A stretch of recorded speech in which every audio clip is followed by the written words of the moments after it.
La nature est implacable. Vous pouvez pleurer, crier, menacer. Elle ne changera pas ses lois pour vous.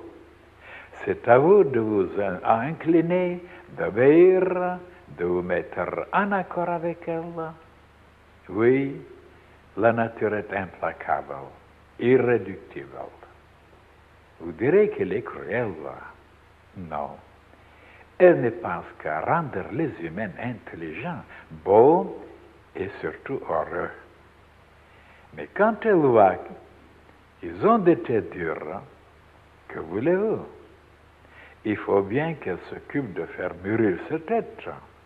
Et pour cela, il est nécessaire qu'elle leur donne des grands coups. Ce n'est pas qu'elle veuille détruire les humains, non.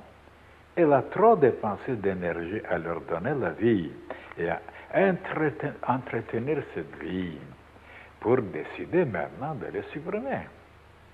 Mais elle veut les éduquer.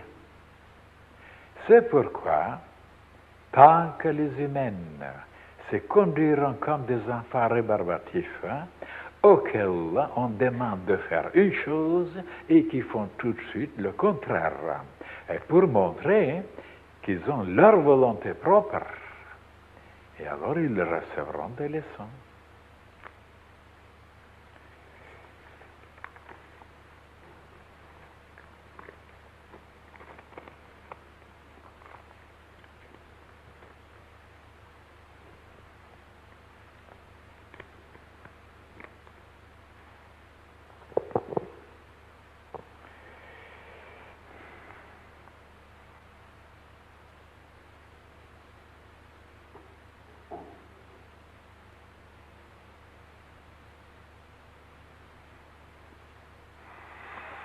Comme vous le voyez, mes chers frères et sœurs, on me donne une page que je n'avais pas choisie, je n'ai pas cherché, et après je suis obligé de parler sur elle. Et vous voyez, je suis martyrisé.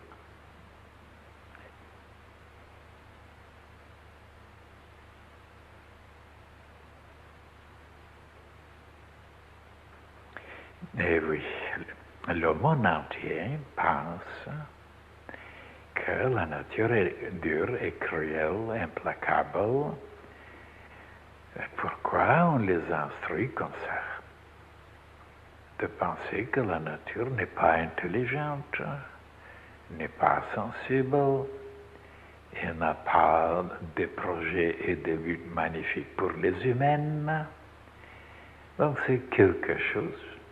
On ne sait pas qu'est-ce que c'est. Nous vivons bien sûr, nous sommes une partie d'elle, nous avons une intelligence, et on ne se pose jamais la question. D'où vient cette intelligence? D'où vient cette vie? Ces qualités, ces vertus, ces forces?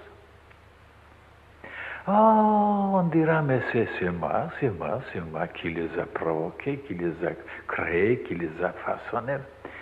Alors on peut à ce moment-là leur dire encore une chose que souvent je le dis.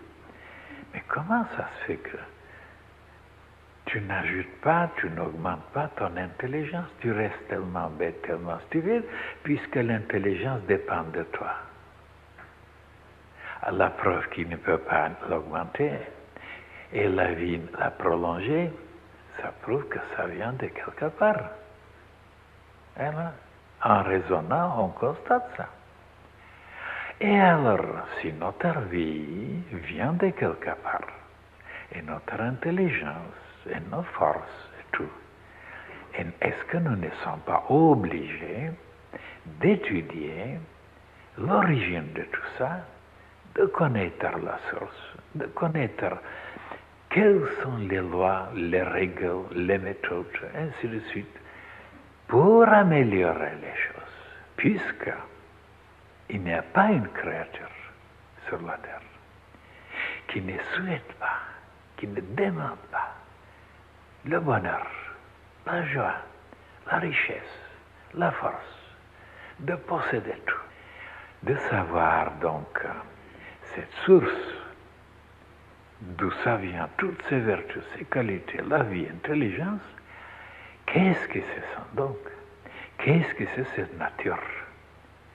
De quoi elle dispose? Et elle commence alors là s'accorder, s'harmoniser envers cette source, cette entité, cette nature, cette intelligence, si vous voulez, ou d'après la religion, d'après le Seigneur,